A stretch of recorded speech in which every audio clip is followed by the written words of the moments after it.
Anong kaguluhan ito? Ang matigas at malamig na boses na yon ay tila isang matalim na kutsilyong humiwa sa buong paligid ng bangko. Huminto ang lahat. Ang mahinang bulungan, ang tunog ng mga daliring nagtatype sa keyboard, ang bilang ng makinang pambilyet, lahat ay natigil. Napayuko si Maya, naramdaman niya ang pag-init ng kanyang mga pisngi. Ang lahat ng mga mata ay nakatutok na ngayon sa kanya. Sa kanyang maruming bestida, sa kanyang buhok na magulo, at higit sa lahat, sa kanyang mga paa na nababalot sa putikang tsinelas. Huminga ka, Maya. Huminga ka. Sabi niya sa sarili. Ito ang pagsubok. Pagsubok lang ito. Ngunit kahit anong pilit niyang kumbinsihin ang sarili, hindi niya mapigilan ang panginginig ng kanyang mga kamay. Ang malamig na hangin mula sa aircon ng bangko ay tila nagyayelo sa bawat butil ng pawis sa kanyang noo. Ang amoy ng mamahaling pabango at bagong imprentang pera ay nakakasulasok. Isang mundong hindi siya kabilang. Ma'am, pasensya na po, pero hindi po namin pwedeng iproseso ito, sabi ng babae sa teller. Ang kilay nito ay nakataas at ang tingin ay puno ng pagdududa. Kanina pa siya sinusuri nito mula ulo hanggang paa. Pero, totoo po yan. Pakiusap ni Maya. Ang boses niya ay halos hindi marinig. Ipinakita niya ulit ang tseke, isang pirasong papel na nagkakahalaga ng higit pa sa buong buhay niya. Doon na pumasok ang babaeng may matigas na boses. Ang bawat hakbang ng kanyang stiletto sa makintab na sahig ay tila isang malakas na martilyo. Nakasuot ito ng isang itim na business suit na walang kahit isang gusot. Ang kanyang buhok ay perpektong nakaayos at ang kanyang mga pulang labi ay kumibot sa isang ngiting mapanlait. Ito si Miss Eleanor, ang branch manager. Anong problema dito, Miss Reyes? Tanong ni Eleanor sa teller, pero ang mga mata nito ay nakapako kay Maya na parang isang basahan. Ma'am, itong babae po. May dalang tseke, sagot ng teller. Kinuha ni Eleanor ang tseke mula sa kamay ng teller. Tiningnan niya ito at pagkatapos ay isang mapaklang tawa ang kumawala sa kanyang mga labi. Isang tawang umalingaw-ngaw sa buong bangko. 500 milyong piso? Sabi ni Eleanor. Ang boses niya ay puno ng hindi makapaniwalang panunuya. Hija, saan mo naman ninakaw to? Saan ka natutong pumalsipika ng ganito kalaking halaga? Hindi po yan ninakaw, sabi ni Maya. Naramdaman niya ang pamilyar na pag-init sa gilid ng kanyang mga mata. Huwag kang iiyak, Maya. Huwag dito. Pero binaliwala ni Eleanor ang kanyang sinabi. Itinaas nito ang tseke para makita ng lahat. Tingnan ninyo, ang lakas ng loob ng babaeng ito. Isang pulubi na nangangarap maging milyonaryo. Ang mga tawanan at bulungan ay nagsimula na namang marinig. Bawat isa ay parang karayom na tumutusok sa puso ni Maya. Gusto na niyang tumakbo. Gusto na niyang magtago. Ngunit naaalala niya ang sinabi ng kanyang ama. Ang tunay na halaga ng isang tao ay hindi nakikita sa damit, kundi sa kung paano siya tumatayo sa gitna ng pagsubok. Sa isang iglap, sa harap ng lahat, ginawa ni Eleanor ang isang bagay na hinding-hindi malilimutan ni Maya. Ras! Ang tunog ng papel na pinupunit. 2 piraso. 4. 8.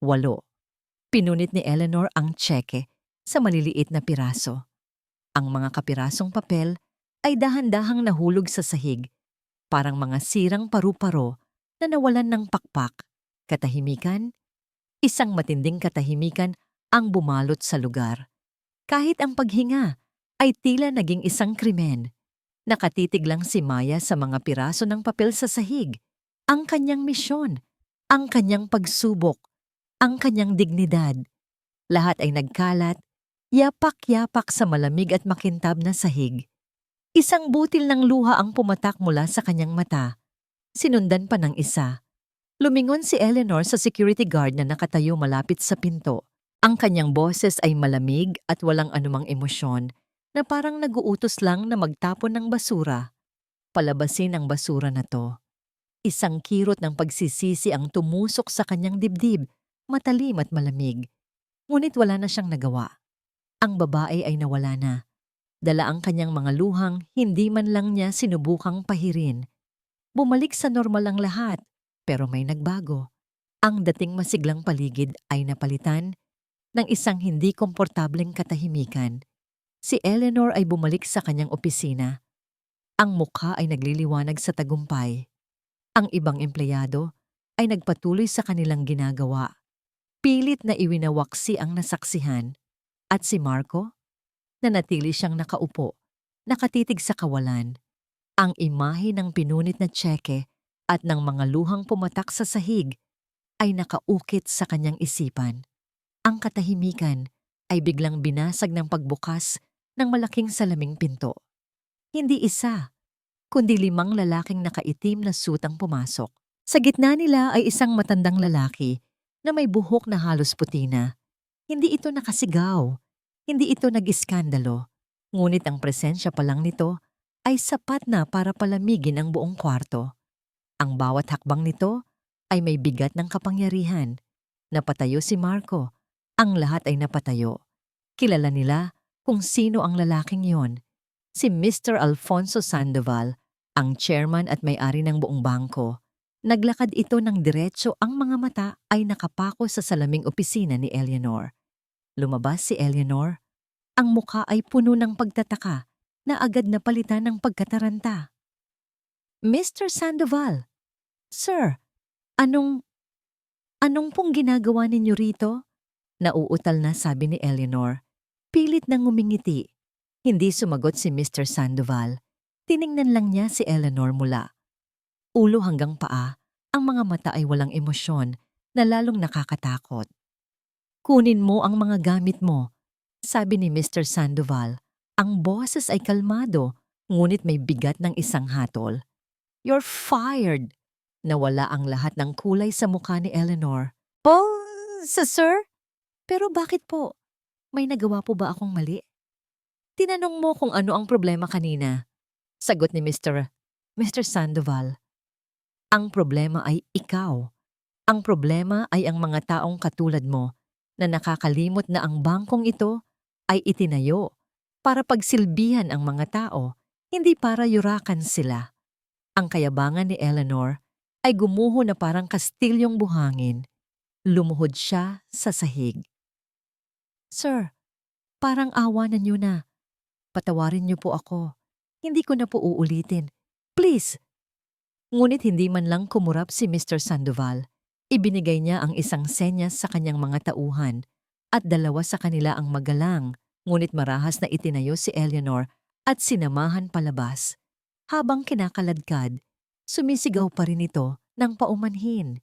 Sunod na hinarap ni Mr. Sandoval ang teller at ang security guard.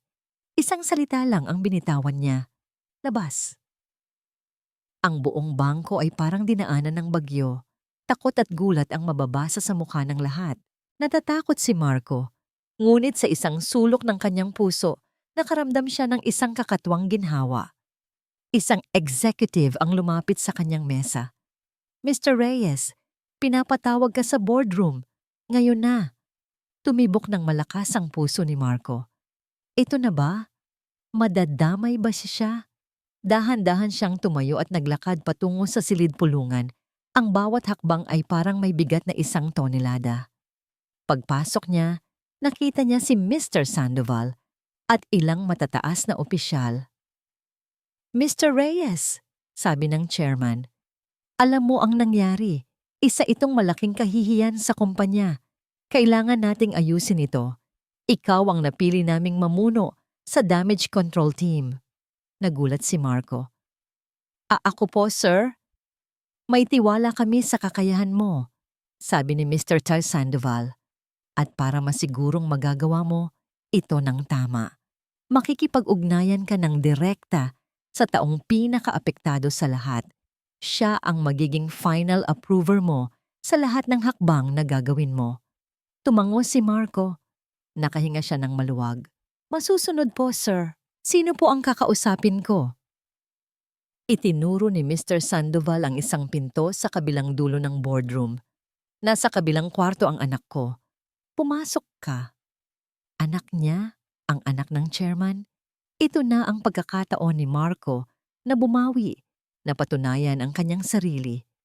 Puno ng panibagong determinasyon, naglakad siya papunta sa pinto. Inayos niya ang kanyang suit, huminga ng malalim, at dahan-dahang binuksan ito. Nakatayo doon ang isang babae, nakatalikod at nakatingin sa malaking bintana kung saan tanaw ang buong syudad. Nakasuot ito ngayon ng isang simpleng asul na bestida. Dahan-dahan itong lumingon. At ang mundo ni Marco ay tumigil sa pag-ikot. Ang mukha, ang mga mata. Ito ang babaeng nasa bangko kanina. Ang babaeng hinayaan niyang mapahiya. Ang babaeng hinayaan niyang umiyak. Tiningnan siya nito ng diretso sa mata. Walang galit, walang lungkot. Isang nakakakilabot na kalamigan lang. Ikaw pala si Mr. Marco Reyes, sabi nito. Ang boses ay kalmado. Narinig ko na ang pangalan mo. Ang bawat salita ay parang isang suntok sa sikmura ni Marco. Ang tingin nito ay tila tumatagos sa kanyang kaluluwa. Hinuhubaran siya ng lahat ng kanyang mga ambisyon at iniiwan lamang ang kanyang pinakamalaking kasalanan, ang kanyang pananahimik. Ang unang araw nila sa trabaho ay ginanap sa loob ng pinakamalaking boardroom ng bangko. Ang mesa ay gawa sa dark mahogany, napakakintab, na halos makikita mo na ang iyong refleksyon. Ang mga upuan ay balot sa mamahaling katad. Malamig ang hangin, at ang tanging maririnig ay ang mahinang ugong ng air conditioner. Naramdaman ni Maya na ang bawat pulgada ng silid na yon ay idinisenyo para iparamdam sa'yo na maliit ka. Umupo siya sa dulo ng mesa, sa upuang nakalaan para sa chairman. Si Marco naman ay umupo sa kabilang dulo. May pagitan silang 10 upuan. Inilatag nito ang kanyang laptop at ilang mga folders sa mesa sa isang maayos at organisadong paraan. Mamaya, simula ni Marco.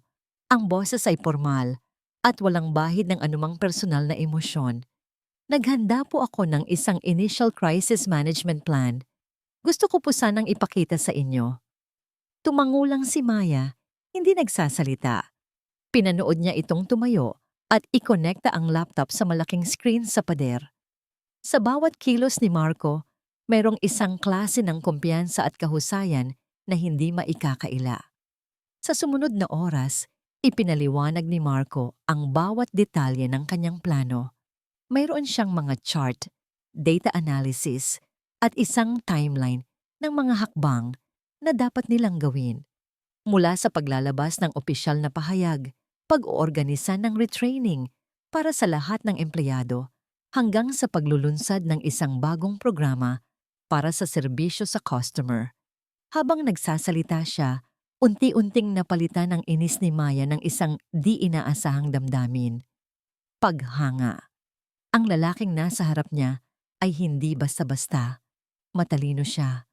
Magaling siya sa kanyang ginagawa. Paano nangyari na ang taong may ganitong talino ay siya ring taong duwag na piniling manahimik na lang? Ang tanong na yon ay umikot-ikot sa kanyang isipan. Natigil ang kanilang pag-uusap nang mag-vibrate ang cellphone ni Marco sa mesa. Nakita ni Maya ang pangalang lumabas sa screen. Eleanor. Nagkatinginan sila. Isang mabilis, ngunit makahulugang tingin. Nakita ni Maya ang pag-igting ng panga ni Marco. Walang pag-aalinlangan, pinindot nito ang pulang reject button at itinabi ang cellphone. Hindi nila pinag-usapan ang nangyari. Nagpatuloy sila sa trabaho na parang walang nangyari, ngunit may maliit na butil ng pagbabago sa hangin. Lumipas ang mga oras. Hindi nila namalayan na hapon na pala at pagkatapos ay gabi. Ang tanging liwanag na lang sa silid ay mula sa screen ng laptop at sa mga ilaw ng syudad sa labas ng bintana. Napahikab si Maya at kinusot ang kanyang mga mata. Gutom na siya at pagod. Break muna tayo, sabi ni Marco na tila nabasa ang kanyang pagod. Mag-order lang ako ng pagkain. Hindi na nakatanggi si Maya. Habang naghihintay, tahimik lang silang dalawa.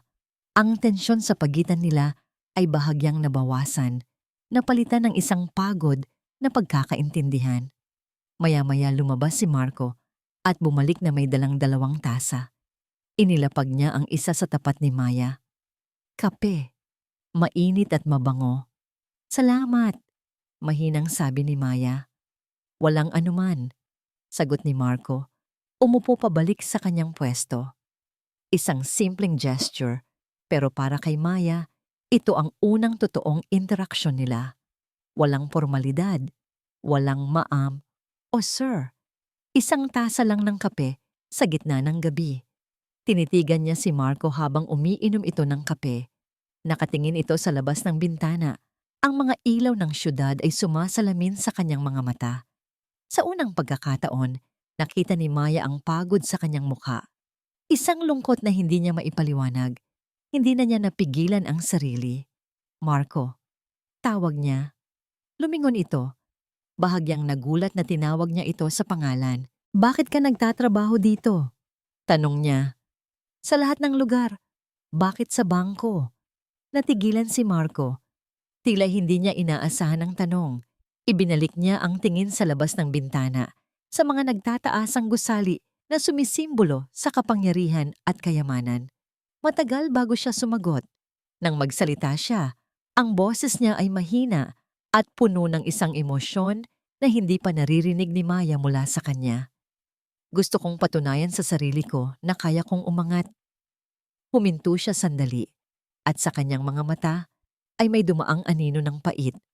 Kahit anong kapalit, ang mga salitang iyon, kahit anong kapalit, ay tila isang multong naiwan sa pagitan nila ni Maya. Kahit ilang araw na ang lumipas. Para kay Marco, ang bawat araw na kasama si Maya ay isang paglalakbay sa dalawang magkaibang mundo. Sa isa, siya si Mr. Reyes, ang mahusay na crisis manager na may sagot sa bawat tanong at solusyon sa bawat problema. Ngunit sa isa pa, siya lang si Marco, ang lalaking may dalang kasalanan na sa tuwing titingin sa mga mata ni Maya ay naaalala ang kanyang pinakamalaking pagkakamali. Ngunit unti-unti, may nagbabago. Isang umaga, kailangan nilang kausapin ang matandang security guard na nasa duty noong araw na yon, si Mang Tonyo. Si Marco ang unang nagtanong, direkta at profesional. Mang Tonyo, maaari niyo po bang ilarawan ang eksaktong nangyari? Ngunit bago pa man makasagot ang matanda, na halatang kinakabahan, nagsalita si Maya. Kamusta na po kayo, Mang Tonyo? Sabi niya, ang boses ay malumanay. Ayos lang po ba kayo? Natigilan ng matanda. Tumingin ito kay Maya at unti-unting nawala ang kaba sa kanyang mukha. O okay lang naman po, ma'am. Nabalitaan ko po na may sakit daw po ang misis ninyo. Pagpapatuloy ni Maya. Sana po ay nasa maayos na siyang kalagayan. Isang nangiti ang sumilay sa labi ni Mang Tonyo. Salamat po, ma'am. Malaking tulong po ang ibinigay ng kumpanya. Pinanood lang ni Marco ang eksena. Sa loob ng 10 minuto, hindi nila pinag-usapan ang insidente. Nagkwentuhan sila tungkol sa pamilya ni Mang Tonyo, sa kanyang mga apo, sa kanyang probinsya. Si Maya ay nakikinig na parang matagal na silang magkakilala. Nang sa wakas, ay itanong ni Maya ang tungkol sa nangyari. Si Mang Tonyo ay nagsalita ng buong katapatan, walang takot. Habang nakikinig, napatingin si Marco kay Maya. Nakita niya hindi lang ang anak ng chairman, kundi isang babaeng may puso. Isang pusong hindi niya piniling protektahan. Ang pagsisisi ay bumalik na naman, ngunit sa pagkakataong ito, may kasama itong paghanga. Kinahapunan, habang kumukuha ng kape si Marco sa pantry, narinig niya ang bulungan ng 2 empleyado. Grabe di ba? Yung anak pala ni Sir Alfonso yung babae. Kung alam ko lang. Kaya pala kung makapag-utos ngayon, akala mo kung sino. Sas, isang galit ang biglang kumulo sa loob ni Marco. Dati, hahayaan niya lang ito. Ngayon, hindi na. Excuse me? Sabi niya, Ang boses ay kalmado ngunit may diin. Natahimik ang dalawa. Gulat na makita siya. Sa pagkakaalam ko, trabaho ang pinunta natin dito. Hindi tsismis. At kung meron kayong issue sa pamamalakad ni Mamaya, sa akin ninyo idaan. Agad na namutla ang dalawang empleyado at nagmamadaling umalis. Hindi alam ni Marco na mula sa hindi kalayuan, nakita ni Maya ang lahat. Gabi na naman nang matapos sila. Sa halip na sa boardroom, nagpasya silang tapusin ang trabaho sa opisina ni Marco. Nag-order sila ng pizza at kumain habang nagtatrabaho. Alam mo, sabi ni Maya habang ngumunguya, hindi ko naman talaga gustong magtrabaho sa bangko. Talaga? Tanong ni Marco. Bakit? Gusto kong magtayo ng isang maliit na bookstore cafe sa probinsya. Yung simple lang. Yung tahimik. Isang pangarap ang sumilay sa kanyang mga mata. Ikaw? Anong pangarap mo bukod sa umangat sa buhay? Napaisip si Marco. Gusto kong ibili ng sarili nilang lupa ang mga magulang ko para hindi na sila kailangang makisaka habang buhay. Sa mga sandaling iyon, hindi sila si Maya Sandoval at Marco Reyes. Sila lang ay si Maya at Marco, dalawang taong may mga pangarap. Habang inaabot ni Maya ang huling slice ng pizza, nagkasabay sila ni Marco. Nagkadikitan ng kanilang mga kamay. Isang kuryenteng tila gumapang mula sa dulo ng kanyang daliri hanggang sa kanyang batok. Mabilis nilang binawi ang kanilang mga kamay, parehong namumula at hindi makatingin sa isa't isa. Nang gabing iyon, sabay silang bumaba papuntang parking lot.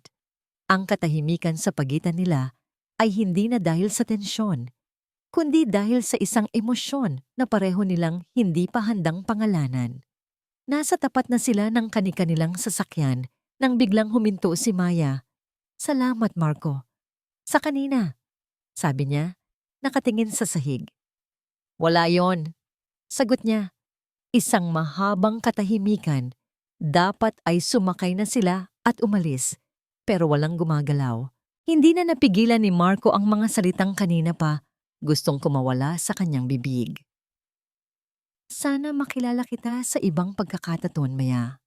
Ang hangin sa pagitan nila ay biglang bumigat, puno ng mga salitang hindi masabi at mga panghihinayang na bumabalik. Hindi sumagot si Maya ngunit nakita ni Marco ang pagbabago sa kanyang mga mata bago ito pumasok sa kanyang sasakyan at umalis. Naiwan si Marco na nakatayo, pinapanood ang papalayong ilaw ng sasakyan ni Maya. Ang puso niya ay sumisigaw sa isang tanong. Huli na ba ang lahat para sa amin? Hindi na niya mabilang kung ilang beses na siyang napapangiti nang walang dahilan. Habang naglalakad sa hallway, habang nagtitimpla ng kape. Minsan, kahit habang nakatitig lang sa isang spreadsheet sa kanyang computer, bigla na lang, isang alaala ang papasok sa isip niya. Ang tawa ni Marco, ang paraan ng pagtingin nito sa kanya, ang init ng kamay nito nang magkadikit sila at mapapangiti na lang siya. Ang dating 10 upuan sa pagitan nila sa boardroom ay naging isa na lang.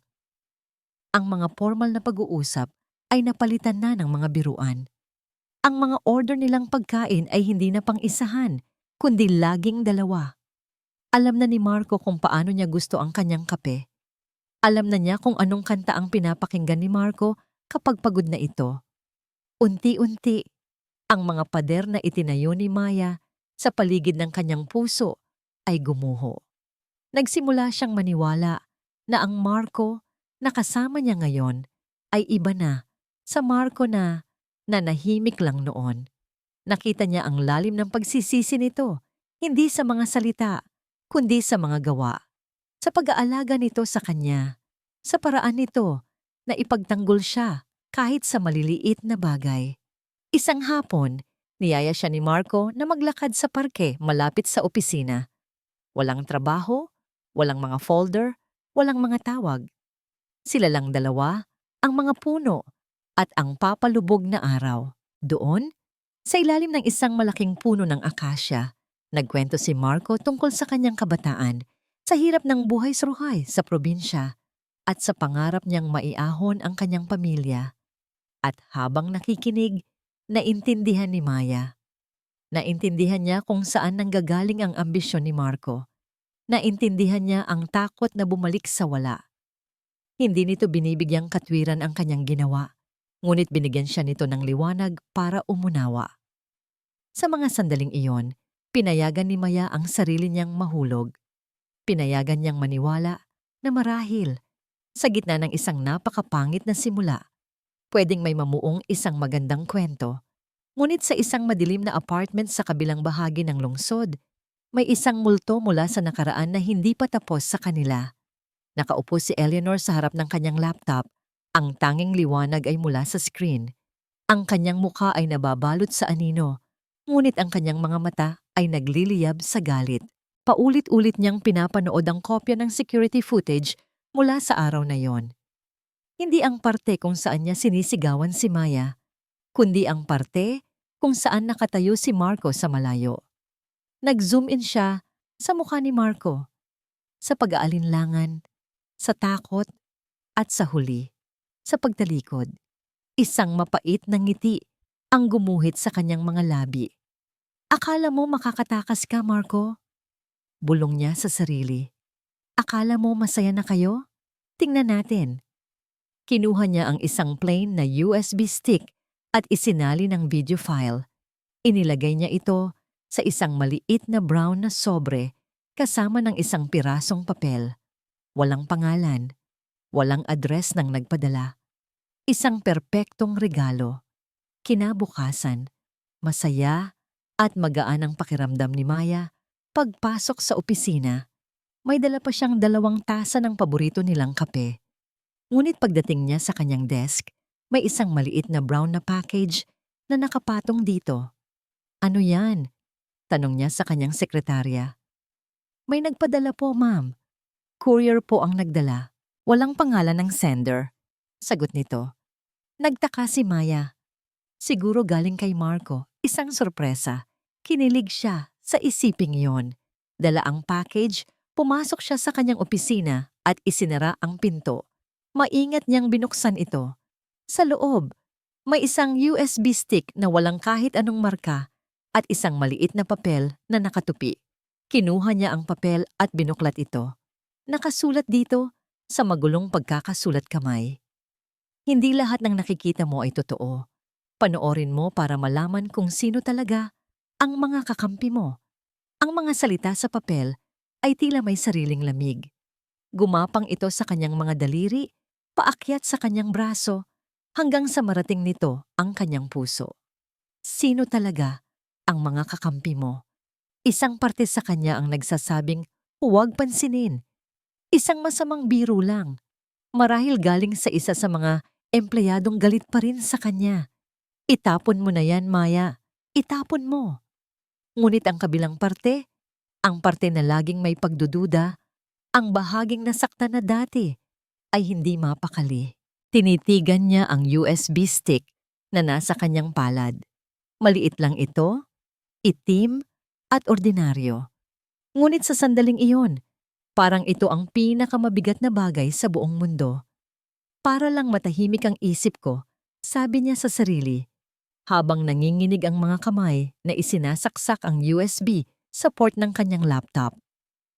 Ilang sandali, walang nangyari. Pagkatapos, isang video file ang lumitaw sa screen, walang pamagat.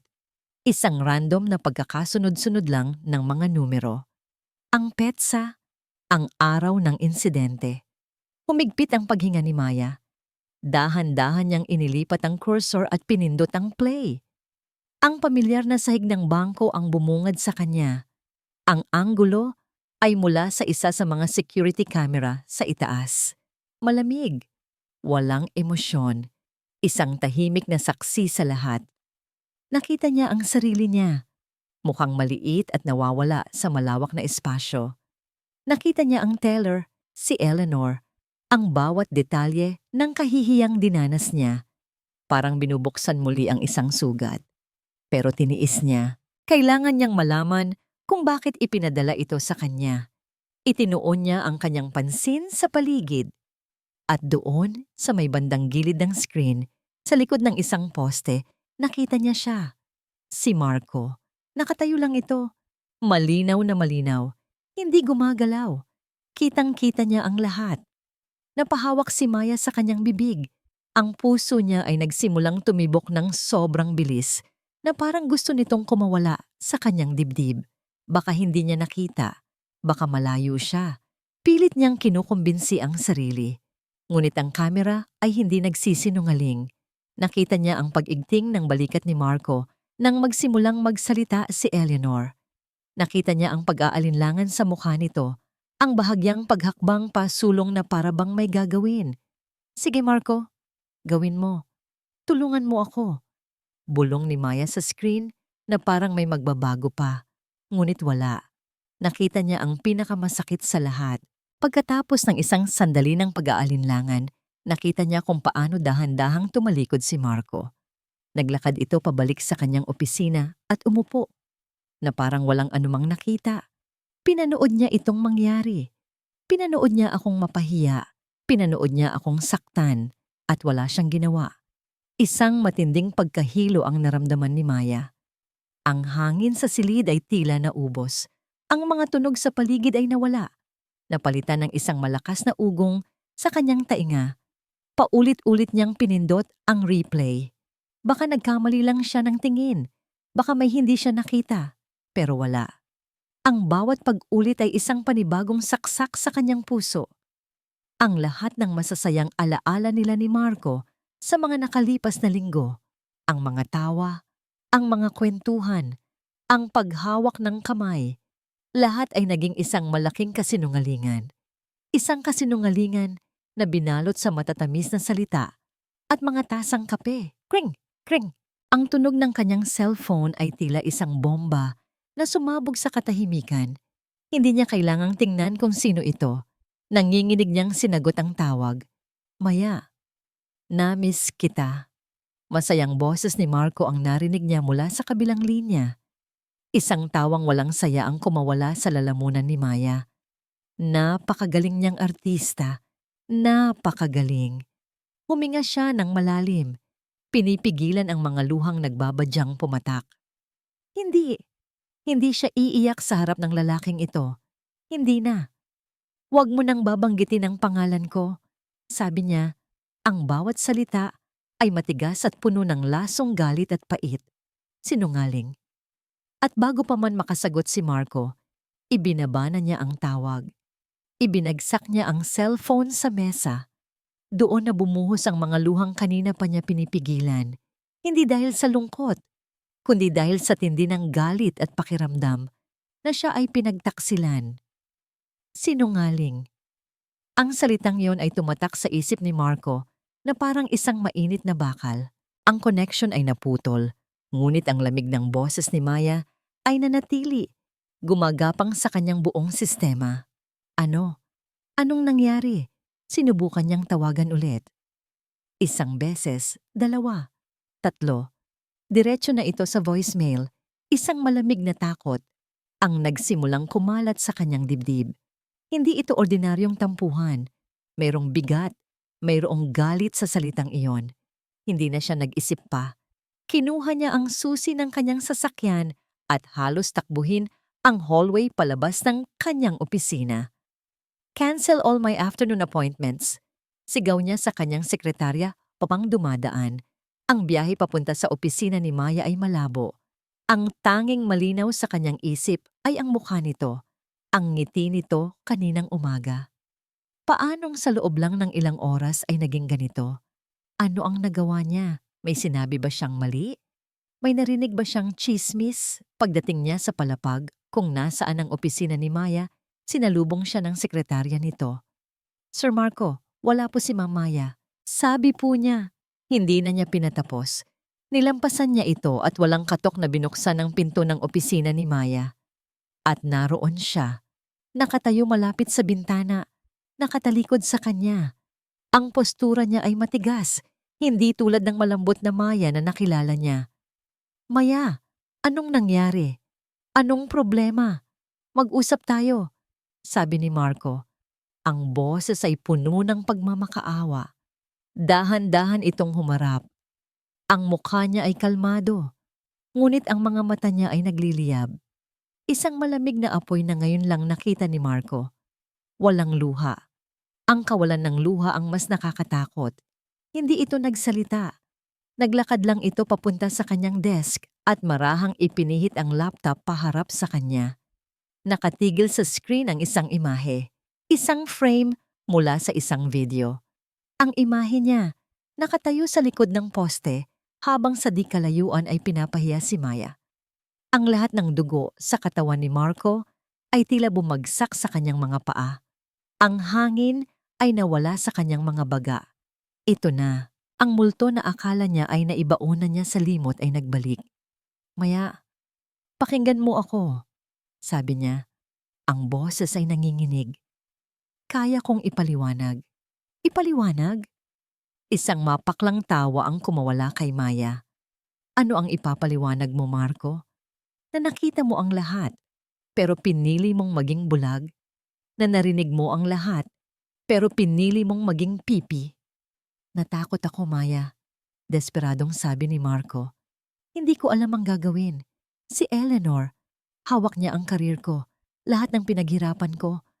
Ang bawat salitang lumalabas sa bibig niya ay tunog desperado at walang kwenta. Kahit sa sarili niyang pandinig. Umiling si Maya at sa unang pagkakataon, nakita ni Marco ang pag-init ng kanyang mga mata.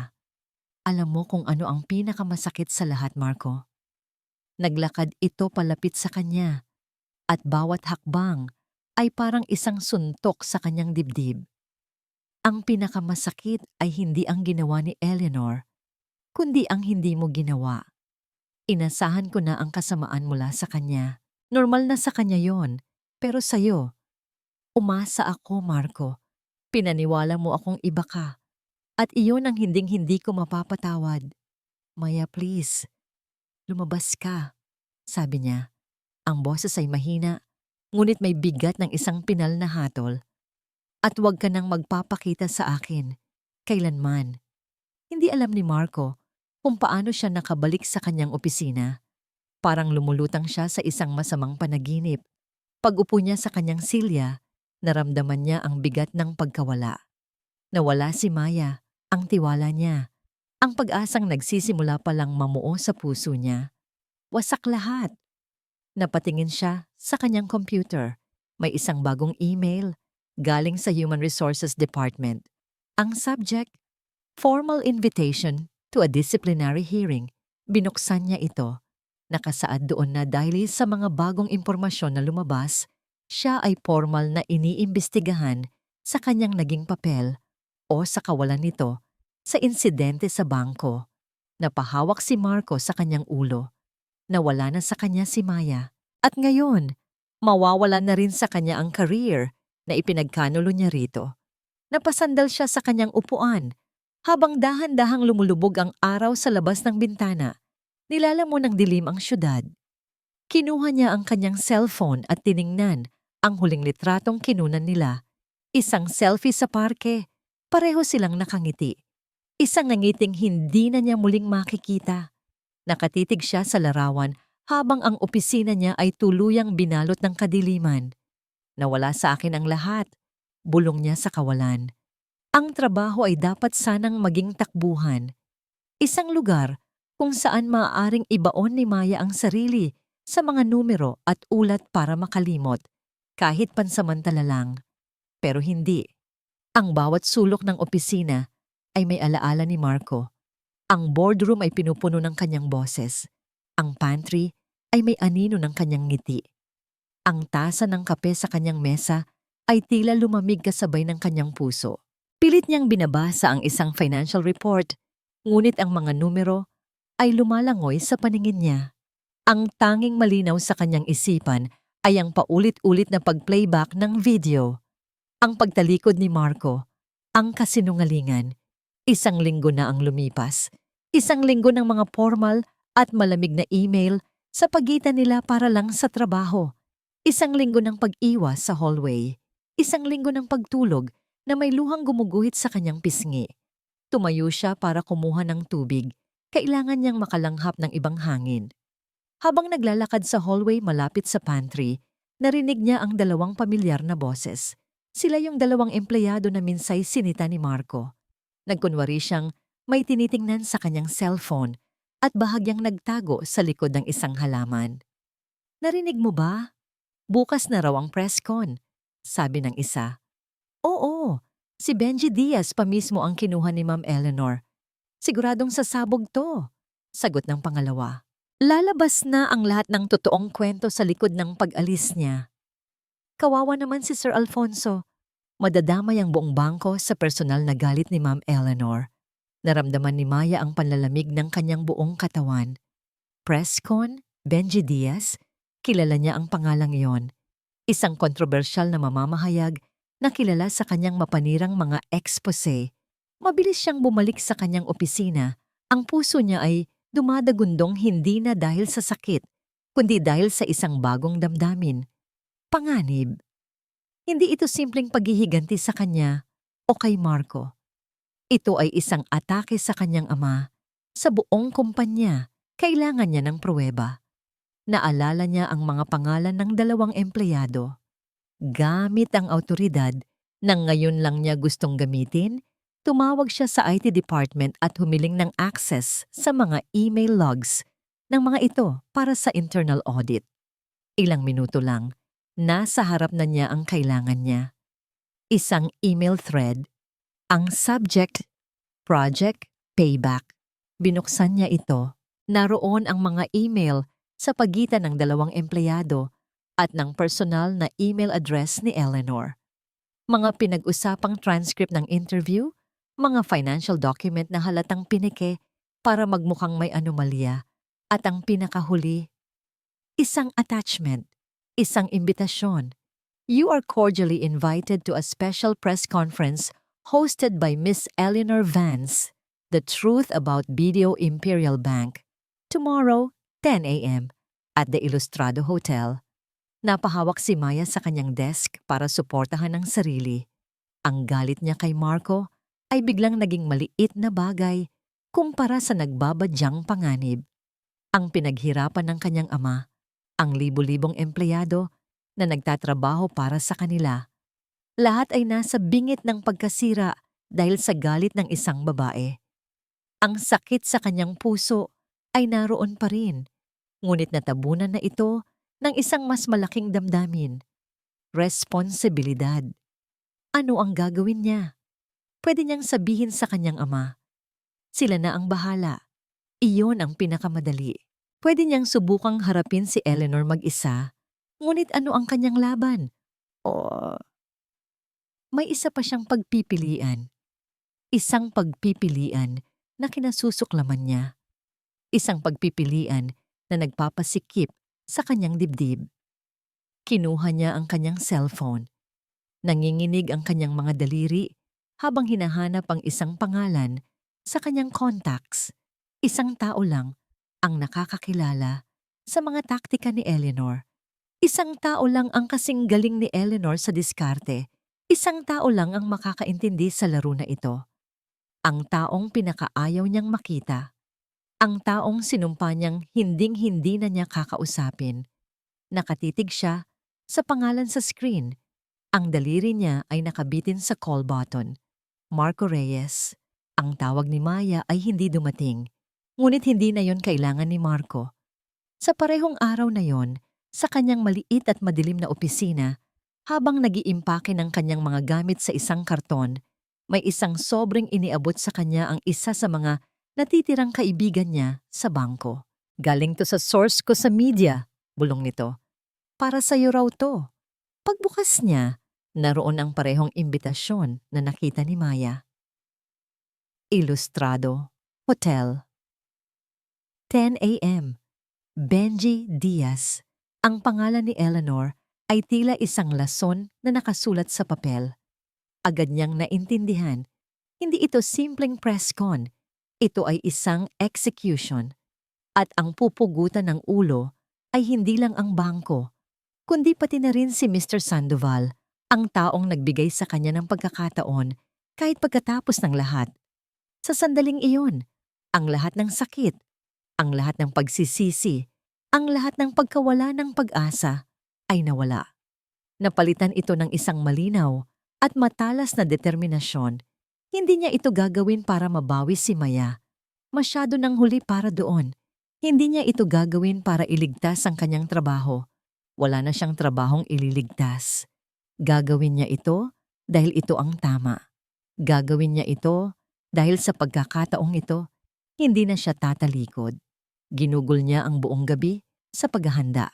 Kinuntak niya ang lahat ng taong natulungan niya noon. Tinawagan niya ang mga taong may utang na loob sa kanya. Ginamit niya ang lahat ng kaalaman niya tungkol sa operasyon ni Eleanor. Ang lahat ng butas sa estilo nito. Ang lahat ng sikretong alam niya. Kinabukasan, 10 minuto bago mag-10:00, pumasok si Marco sa ballroom ng Ilustrado. Puno na ng mga reporter, mga kamera, at mga nag-uusisang mukha. Sa entablado, nakaupo na si Eleanor. Ang mukha ay nagliliwanag sa paghihiganti, katabi si Benji Diaz na handa ng umatake. Walang sino man ang pumansin sa kanya. Isa lang siyang lalaking nakasuot ng simpleng polo shirt sa gitna ng dagat ng mga suit at magagarang damit. Nagsimula na si Benji Diaz. Magandang umaga sa inyong lahat. Ngayong araw, ibubunyag natin ang madilim na katotohanan sa likod ng isa sa pinakamalaking bangko sa bansa. Ngunit bago pa man niya maituloy, isang boses ang pumutol sa kanya. Sandali. Ang boses ay hindi malakas, ngunit meron itong awtoridad na nagpatigil sa lahat. Ang lahat ng mga mata at kamera ay napunta sa likuran. Doon, dahan-dahang naglakad si Marco papunta sa harap. Sino ka? Inis na tanong ni Benji Diaz.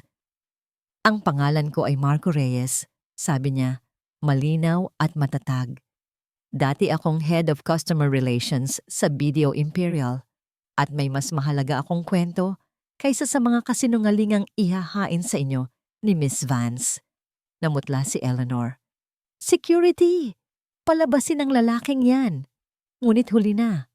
Ang mga kamera ay nakatutok na kay Marco. Ang mga mikropono ay nakatutok na sa kanya.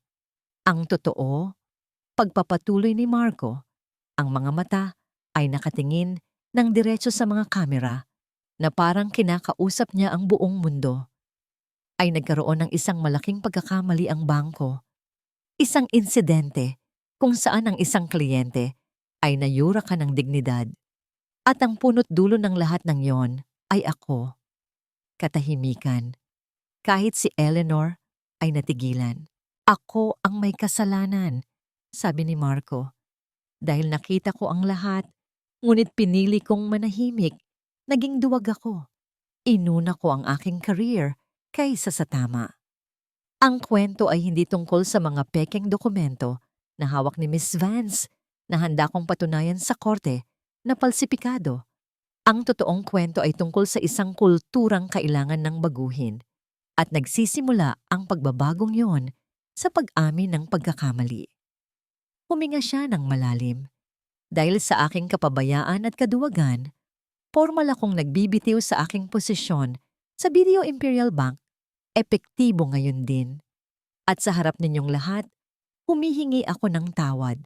Hindi sa bangko, hindi sa media, kundi sa babaeng nasaktan ko. Ang kanyang mga mata ay tila hinahanap ang isang tao sa gitna ng karamihan. Patawad, Maya. Pagkatapos noon, isang kaguluhan ang nagsimula. Ang mga tanong ay bumuhos. Si Eleanor ay napatayong sumisigaw, ngunit wala nang nakikinig sa kanya. Ang kanyang grand plan ay gumuho sa loob lamang ng ilang minuto. Nawasak ng isang sandata na hindi niya inaasahan, ang katotohanan. Habang inaalalayan siya ng mga kaibigan niya, palabas sa gitna ng kaguluhan, isang mukha lang ang nakita ni Marco. Sa pinakalikod ng ballroom, malapit sa pinto, nakatayo si Maya. Hindi siya nagsalita, hindi siya ngumiti, nakatayo lang siya roon. At sa unang pagkakataon, sa loob ng napakatagal na panahon, nakita ni Marco sa mga mata nito ang isang bagay na mas mahalaga pa sa tiwala. Pag-unawa. Ang balita kinabukasan ay parang isang malakas na alon na naglinis sa lahat ng dumi. Nakaupo si Maya sa opisina ng kanyang ama. Pinapanood ang mga ulat sa malaking TV screens sa pader. Ang mukha ni Marco ay nasa lahat ng channel, ngunit hindi siya ang kontrabida. Isang matapang na pag-amin, sabi ng isang news anchor. Ang sakripisyo ni Reyes ang nagligtas sa reputasyon ng bangko, sabi ng isang business analyst. Isang kwento ng paninindigan at integridad, sabi pa ng isa. Ang tangkang paghihiganti ni Eleanor ay naging isang kabalintunaan. Ang press con na dapat sanang sisira sa kanila ay siya pang nag-angat sa imahe ng bangko bilang isang institusyon na handang ituwid ang sarili nitong pagkakamali. Si Eleanor at si Benji Diaz ay nahaharap ngayon sa mga kasong libelo at corporate sabotage. Tapos na ang bagyo. Ipinagmamalaki kita, anak, sabi ni Mr. Sandoval na nakaupo sa tapat niya. Hindi ito nakatingin sa TV kundi sa kanya. Ngumiti si Maya isang pilit na ngiti. Hindi po ako ang dapat ipagmalaki ni Tay, si Marco po. Tumango ang kanyang ama. Isang tingin ng malalim na pag-unawa ang nasa mga mata nito. Alam mo, ang pagsisisi ay isang mabigat na parusa at ang lalaking yon ay binuhat ang parusang yon ng mag-isa. Ang ginawa niya kahapon, hindi iyon ginagawa ng isang duwag. Huminga ng malalim si Mr. Sandoval at tumingin sa labas ng bintana. Minsan, ang tunay na katapangan ay ang pag-amin sa sariling kahinaan. Ang mga salitang iyon ay tumagos sa puso ni Maya. Ang galit na matagal niyang kinimkim ay unti-unting natunaw, na parang yelong natunaw sa sikat ng araw. Ang natira ay hindi na galit, hindi na sakit, kundi panghihinayang. Nang hapong iyon, nagmaneho si Maya papunta sa condominium kung saan nakatira si Marco. Hindi niya alam kung ano ang sasabihin niya. Siguro salamat, siguro patawad, o siguro wala. Siguro gusto niya lang makita kung ayos lang siya. Ngunit pagdating niya roon, huli na siya. Ay, kakaalis lang po ni Sir Marco kaninang umaga, sabi ng guard sa lobby. Nag-move out na po. Dala na po lahat ng gamit. Isang bigat ang bumagsak sa dibdib ni Maya. Nawala na siya. Tuluyan na siyang nawala. Sa loob ng 2 araw, sinubukan niyang hanapin siya. Tumawag siya sa HR, ngunit confidential daw ang impormasyon. Nagbaka sakali di siyang magtanong sa iilang kaibigan nito sa opisina. Sa huli, may isang nagmagandang loob. Narinig ko po na umuwi na siya sa probinsya nila sa Laguna, ma'am. May maliit na kooperatiba daw doon ang pamilya niya. Laguna. Hindi na siya nag-isip pa. Kinabukasan, maaga pa lang ay nagmaneho na siya.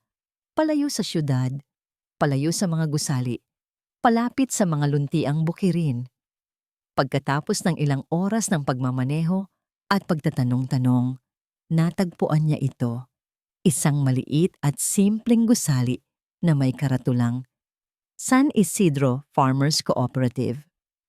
Ipinark niya ang kanyang sasakyan sa ilalim ng isang puno ng mangga. Mula sa malayo, natanaw niya siya. Si Marco. Nakasimpleng t-shirt lang ito at pantalon. Walang mamahaling suit, walang makintab na sapatos. Nakikipag-usap siya sa isang grupo ng mga magsasaka. Nakikipagtawanan. Ang tawa niya ay malaya. Walang bigat, walang anino ng ambisyon. Mukha siyang masaya, mukha siyang payapa, mukha siyang nasa tahanan na siya. Napahinto si Maya. Sa sandaling iyon, naintindihan niya. Ang ginawa niya ay hindi para sa kanya, hindi para sa bangko. Ginawa niya iyon para sa sarili niya, para mahanap muli ang Marco na nawala sa gitna ng pangarap na umangat. Huminga siya ng malalim, kinalma ang kanyang puso, at bumaba ng sasakyan. Ang tunog ng kanyang mga sapatos sa graba ay umagaw ng atensyon. Napahinto sa pagtawa si Marco. Dahan-dahan siyang lumingon at nakita niya si Maya. Ang ngiti sa kanyang labi ay dahan-dahang nawala, napalitan ng gulat, ng pag-asa at ng isang kahinaan na ngayon lang nakita ni Maya. Hindi siya gumalaw. Nakatayo lang siya roon, naghihintay na parang ang isang salita mula kay Maya ang magdidikta kung ang araw ba ay sisikat o lulubog. Ngumiti si Maya, isang totoo at maliit na ngiti, at nagsimula siyang maglakad, palapit sa kanya, palapit sa kanilang bagong umaga.